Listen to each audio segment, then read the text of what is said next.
Welcome back to Buddhist audiobook shelf. Today, we embark on a captivating journey as we dive into Chapter 6, Right Mindfulness, of the Noble Eightfold Path. Authored by Bhikkhu Bodhi and expertly adapted into audiobook format by Buddhist audiobook shelf, this chapter unveils the path to the cessation of suffering. As you are aware, the Buddha advocated for the widespread dissemination of his teachings for the benefit of all humanity. Buddhist audiobook shelf has diligently transformed this insightful book into an audiobook, and now it's your opportunity to contribute. Help us reach a broader audience by subscribing, liking, and sharing this video. Let's collectively extend the reach of these profound teachings. Without further ado, let's commence this enriching exploration of Chapter 6. Right Mindfulness. The Buddha says that the Dharma, the ultimate truth of things, is directly visible, timeless, calling out to be approached and seen. He says further that it is always available to us, and that the place where it is to be realized is within oneself. The ultimate truth, the Dharma, is not something mysterious and remote, but the truth of our own experience. It can be reached only by understanding our experience, by penetrating it right through to its foundations. This truth, in order to become liberating truth, has to be known directly. It is not enough merely to accept it on faith, to believe it on the authority of books or a teacher, or to think it out through deductions and inferences. It has to be known by insight, grasped and absorbed by a kind of knowing which is also an immediate seeing. What brings the field of experience into focus and makes it accessible to insight is a mental faculty called in Pali sati, usually translated as mindfulness. Mindfulness is presence of mind, attentiveness or awareness. Yet the kind of awareness involved in mindfulness differs profoundly from the kind of awareness at work in our usual mode of consciousness. All consciousness involves awareness in the sense of a knowing or experiencing of an object. But with the practice of mindfulness, awareness is applied at a special pitch. The mind is deliberately kept at the level of bare attention, a detached observation of what is happening within us and around us in the present moment. In the practice of right mindfulness, the mind is trained to remain in the present, open, quiet, and alert, contemplating the present event. All judgments and interpretations have to be suspended, or if they occur, just registered and dropped. The task is simply to note whatever comes up just as it is occurring, riding the changes of events in the way a surfer rides the waves on the sea. The whole process is a way of coming back into the present, of standing in the here and now without slipping away, without getting swept away by the tides of distracting thoughts. It might be assumed that we are always aware of the present, but this is a mirage. Only seldom do we become aware of the present in the precise way acquired by the practice of mindfulness. In ordinary consciousness, the mind begins a cognitive process with some impression given in the present, but it does not stay with it. Instead, it uses the immediate impression as a springboard for building blocks of mental constructs, which remove it from the sheer facility of the datum. The cognitive process is generally interpretative. The mind perceives its object free from conceptualization only briefly. Then, immediately after grasping the initial impression, it launches on a course of ideation by which it seeks to interpret the object to itself, to make it intelligible in terms of its own categories and assumptions. To bring this about, the mind posits concepts, joins the concepts into constructs. Sets of mutually corroborative concepts, then weaves the constructs together into complex interpretative schemes.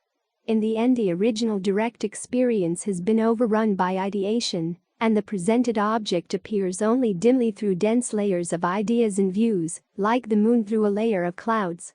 The Buddha calls this process of mental construction papeua, elaboration, embellishment, or conceptual proliferation.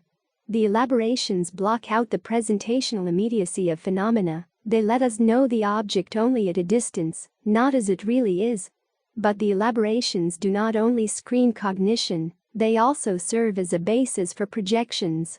The deluded mind, cloaked in ignorance, projects its own internal constructs outwardly, ascribing them to the object as if they really belong to it. As a result, what we know as the final object of cognition, What we use as the basis for our values, plans, and actions is a patchwork product, not the original article. To be sure, the product is not wholly illusion, not sheer fantasy.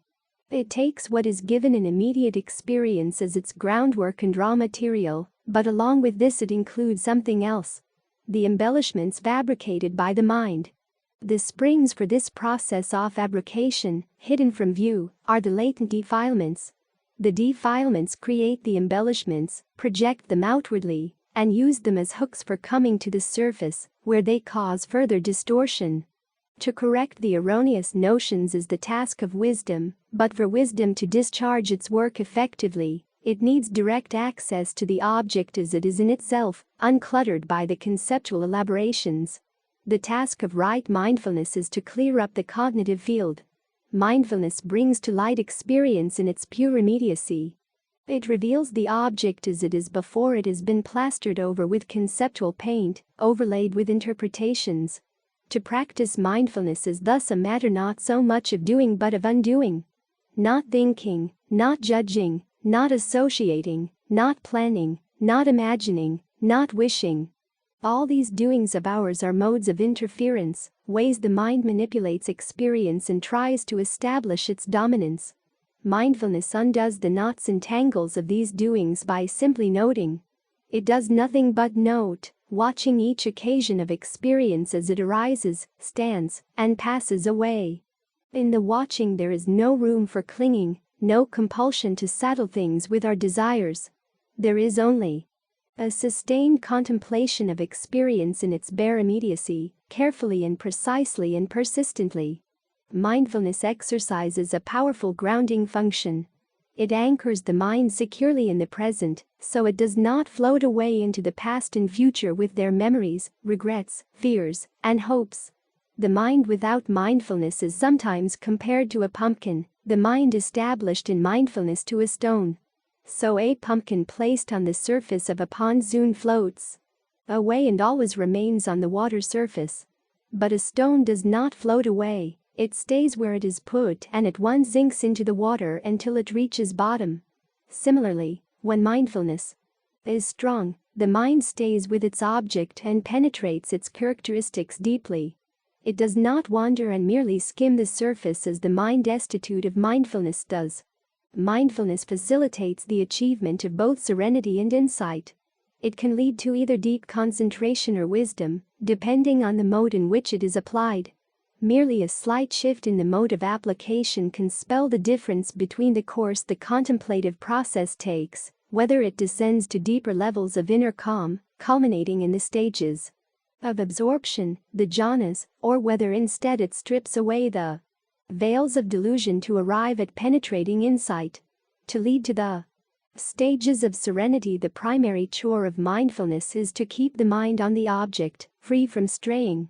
Mindfulness serves as the guard charged with the responsibility of making sure that the mind does not slip away from the object to lose itself in random undirected thoughts.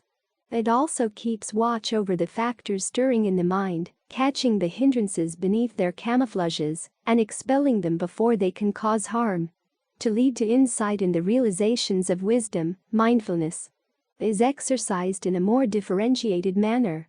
Its task, in this phase of practice, is to observe, to note, to discern phenomena with utmost precision until their fundamental characteristics are brought to light. Right mindfulness is cultivated through a practice called the Four Foundations of Mindfulness, the mindful contemplation of four objective spheres: the body, feelings, states of mind, and phenomena. As the Buddha explains, and what, monks, is right mindfulness?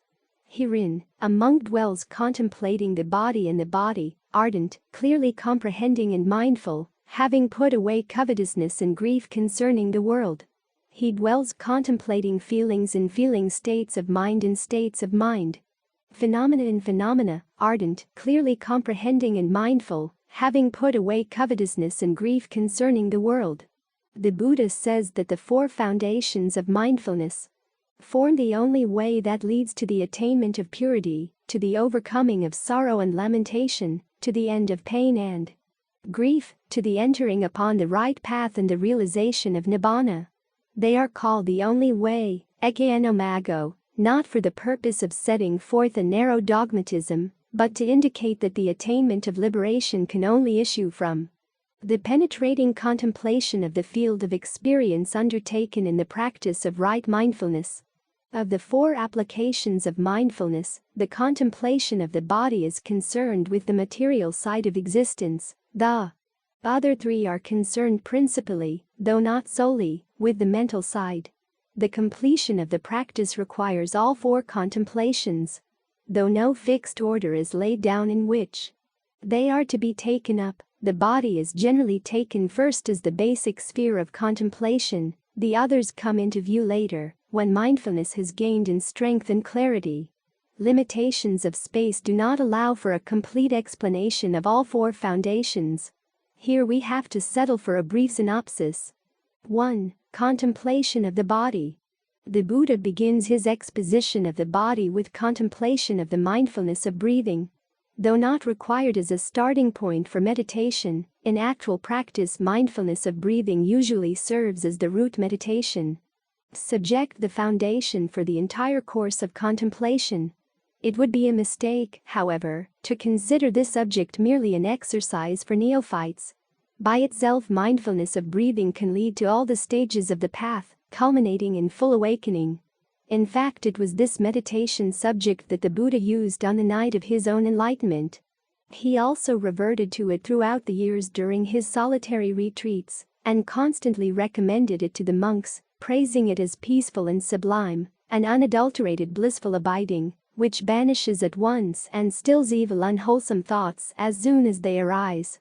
Mindfulness of breathing can function so effectively as a subject of meditation because it works with a process that is always available to us, the process of respiration. What it does to turn this process into a basis for meditation is simply to bring it into the range of awareness by making the breath an object of observation. The meditation requires no special intellectual sophistication, only awareness of the breath. One merely breathes naturally through the nostrils, keeping the breath in mind at the contact point around the nostrils or upper lip, where the sensation of breath can be felt as the air moves in and out. There should be no attempt to control the breath or to force it into predetermined rhythms, only a mindful contemplation of the natural process of breathing in and out. The awareness of breath cuts through the complexities of discursive thinking, rescues us from pointless wandering in the labyrinth of vain imaginings, and grounds us solidly in the present. For whenever we become aware of breathing, really aware of it, we can be aware of it only in the present, never in the past or the future. The Buddha's exposition of mindfulness of breathing involves four basic steps.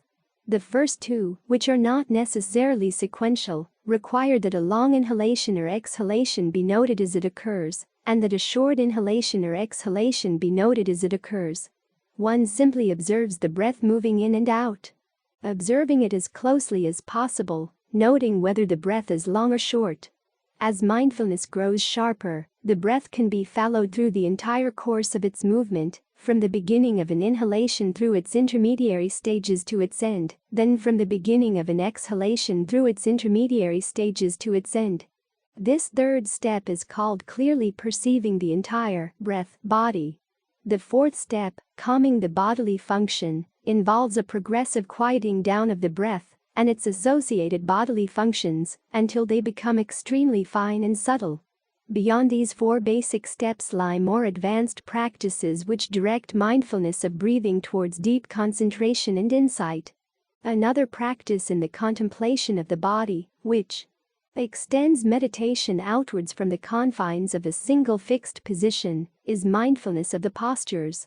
The body can assume four basic postures: walking, standing, sitting, and lying down, and a variety of other positions marking the change from one posture to another. Mindfulness of the postures focuses full attention on the body in whatever position it assumes. When walking, one is aware of walking; when standing, one is aware of standing; when sitting, one is aware of sitting; when lying down, one is aware of lying down; when changing postures, one is aware of changing postures. The contemplation of the postures illuminates the impersonal nature of the body. It reveals that the body is not a self or the belonging of a self, but merely a configuration of living matter subject to the directing influence of volition. The next exercise carries the extension of mindfulness a step further. This exercise, called mindfulness and clear comprehension, adds to the bare awareness an element of understanding. When performing any action, one performs it with full awareness or clear comprehension. Going and coming, looking ahead and looking aside, bending and stretching, dressing, eating, drinking, urinating, defecating, falling asleep, waking up, speaking, remaining silent all become occasions for the progress of meditation, when done with clear comprehension. In the commentaries, clear comprehension is explained as fourfold. 1. Understanding the purpose of the action, i.e., recognizing its aim and determining whether that aim accords with the Dharma. 2. Understanding suitability, i.e., knowing the most efficient means to achieve one's aim. 3. Understanding the range of meditation, i.e., keeping the mind constantly in a meditative frame, even when engaged in action. And 4. Understanding without delusion, i.e., seeing the action as an impersonal process devoid of a controlling ego entity. This last aspect will be explored more thoroughly in the last chapter, on the development of wisdom. The next two sections on mindfulness of the body present analytical contemplations intended to expose the body's real nature. One of these is the meditation on the body's unattractiveness, already touched on in connection with right effort. The other, the analysis of the body into the four primary elements. The first, the meditation on unattractiveness, is designed to counter infatuation with the body, especially in its form of sexual desire. The Buddha teaches that the sexual drive is a manifestation of craving, thus a cause of dukkha that has to be reduced and extricated, as a precondition for bringing dukkha to an end. The meditation aims at weakening sexual desire by depriving the sexual urge of its cognitive underpinning, the perception of the body as sensually alluring. Sensual desire rises and falls together with this perception. It springs up because we view the body as attractive, it declines when this perception of beauty is removed. The perception of bodily attractiveness in turn lasts only so long as the body is looked at superficially, grasped in terms of selected impressions. To counter that perception, we have to refuse to stop with these impressions, but proceed to inspect the body at a deeper level, with a probing scrutiny grounded in dispassion.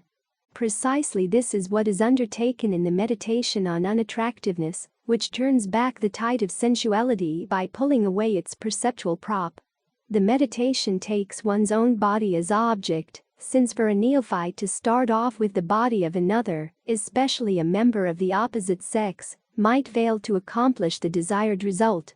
Using visualization as an aid, one mentally dissects the body into its components and investigates them one by one, bringing their repulsive nature to light. The texts mention 32 parts: head hairs, body hairs, nails, teeth, skin, flesh, sinews, bones, marrow, kidneys, heart, liver, diaphragm, spleen, lungs, large intestines, small intestines, stomach contents, excrement, brain, bile, phlegm, pus, blood, sweat, fat, tears, grease, snot, spittle, synovial fluid, and urine. The repulsiveness of the parts implies the same for the whole. The body seen close up is truly unattractive, its beautiful appearance a mirage. But the aim of this meditation must not be misapprehended. The aim is not to produce aversion and disgust but detachment, to extinguish the fire of lust by removing its fuel.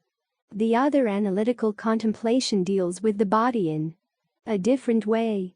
This meditation, called the analysis into elements, sets out to counter our innate tendency to identify with the body by exposing the body's essentially impersonal nature.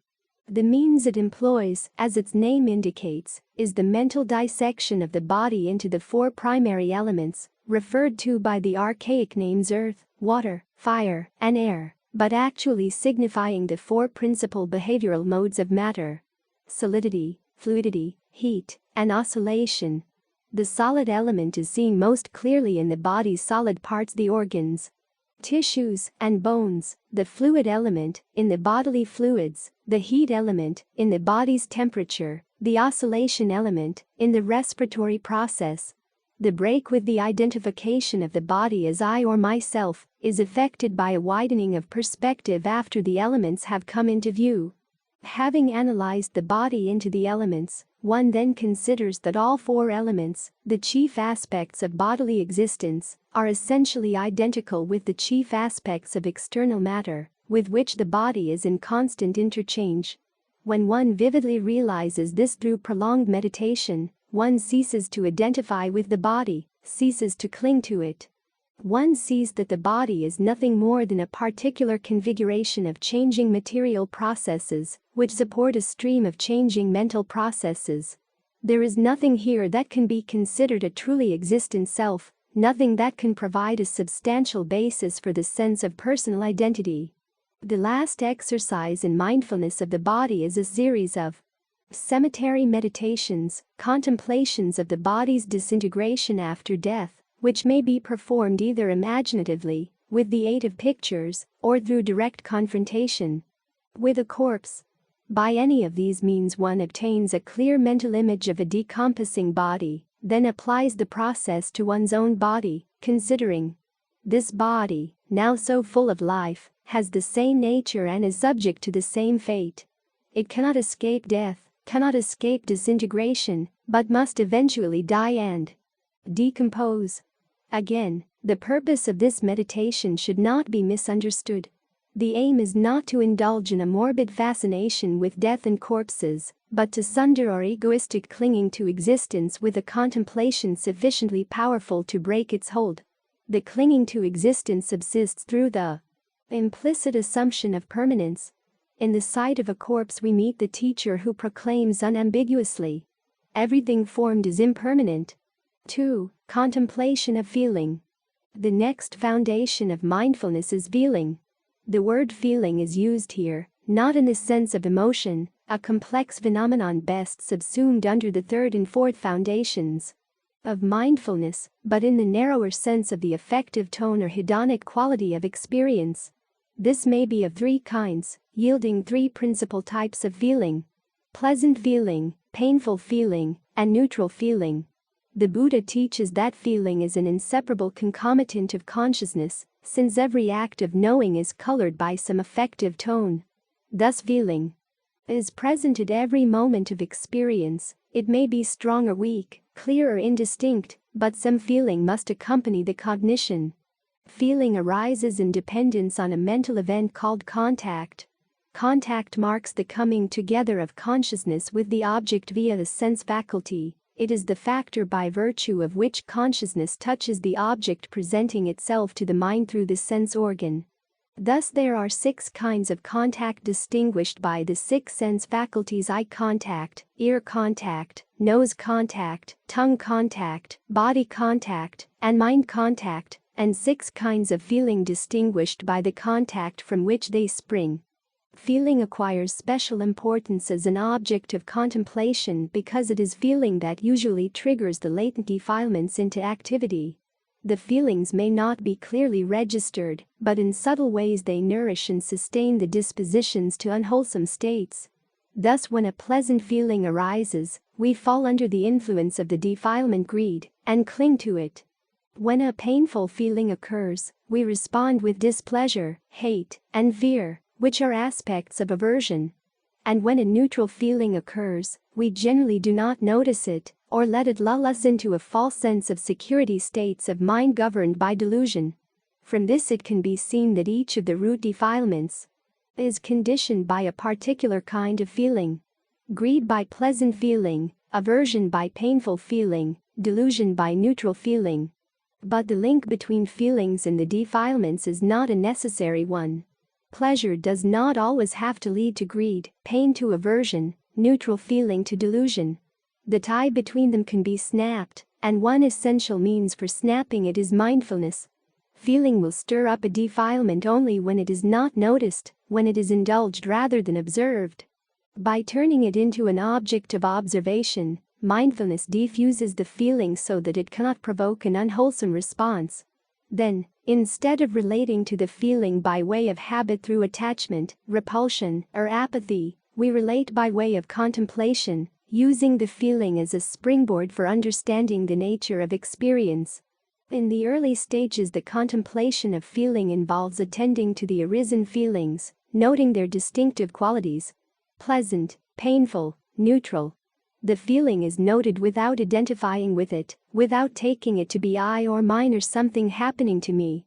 Awareness is kept at the level of bare attention. One watches each feeling that arises, seeing it as merely a feeling, a bare mental event shorn of all subjective references, all pointers to an ego.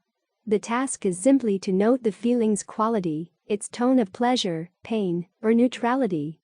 But as practice advances, as one goes on noting each feeling, letting it go and noting the next, the focus of attention shifts from the qualities of feelings to the process of feeling itself.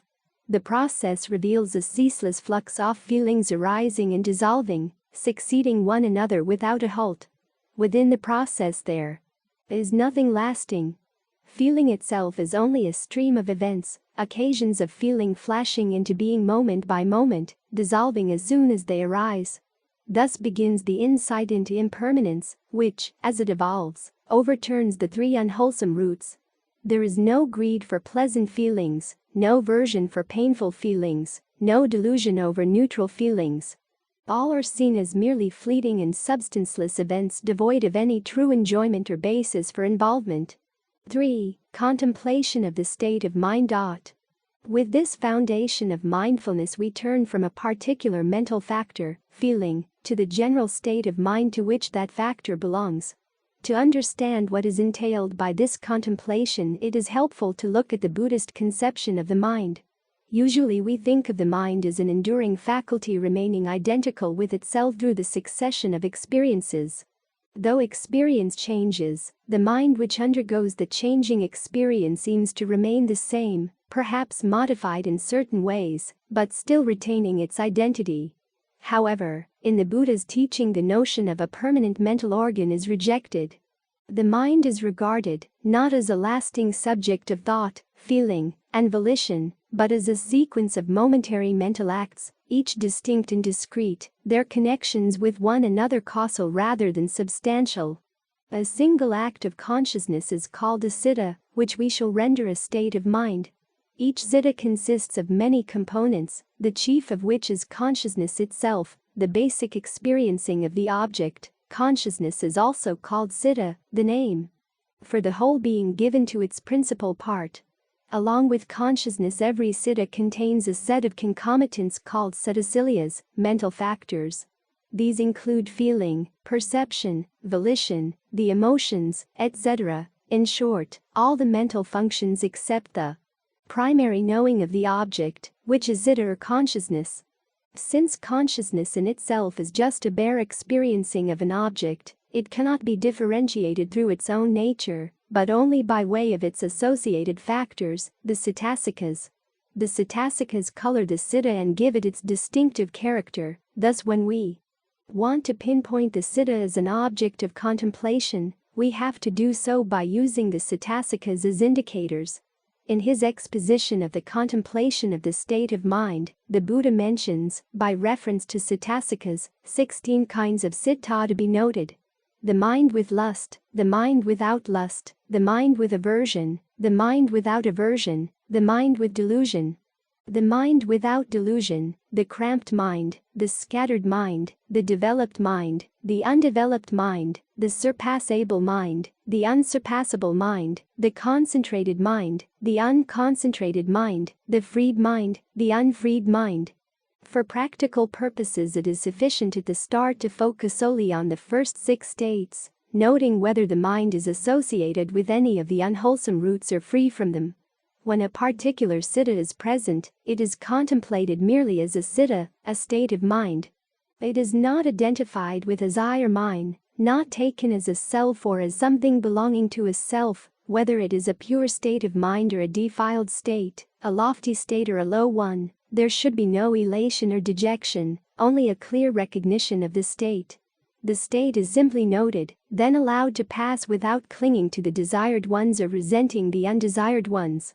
As contemplation deepens, the contents of the mind become increasingly rarefied. Irrelevant flights of thought, imagination, and emotion subside, mindfulness becomes clearer, the mind remains intently aware, watching its own process of becoming.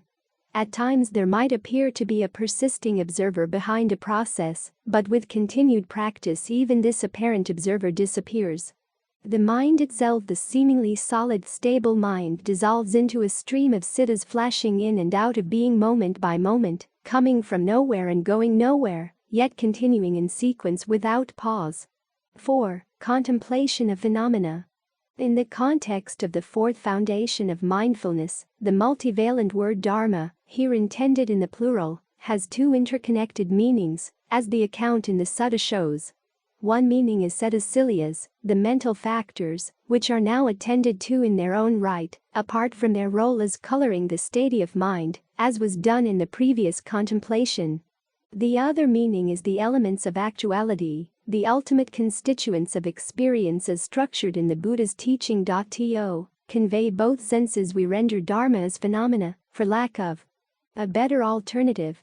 But when we do so, this should not be taken to imply the existence of some noumenon or substance behind the phenomena. The point of the Buddha's teaching of anatta, egolessness, is that the basic constituents of actuality are bare phenomena occurring without any nominal support.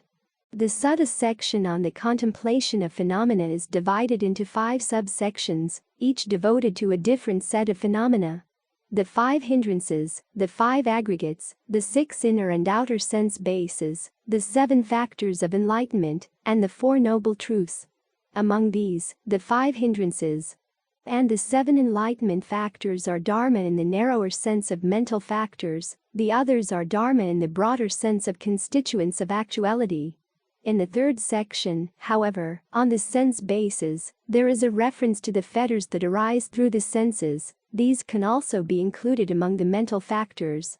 In the present chapter we shall deal briefly only with the 2 groups that may be regarded as dharma, in the sense of mental factors. We already touched on both of these in relation to right effort, now we shall consider them in specific connection with the practice of right mindfulness. We shall discuss the other types of dharma, the 5 aggregates and the 6 senses in the final chapter, in relation to the development of wisdom. The 5 hindrances and 7 factors of enlightenment require special attention because they are the principal impediments and aids to liberation. The hindrances: sensual desire, ill will, dullness and drowsiness, restlessness and worry, and doubt, generally become manifest in an early stage of practice, soon after the initial expectations and gross disturbances subside, and the subtle tendencies find the opportunity to surface. Whenever one of the hindrances crops up, its presence should be noted, then, when it fades away, a note should be made of its disappearance. To ensure that the hindrances are kept under control, an element of comprehension is needed.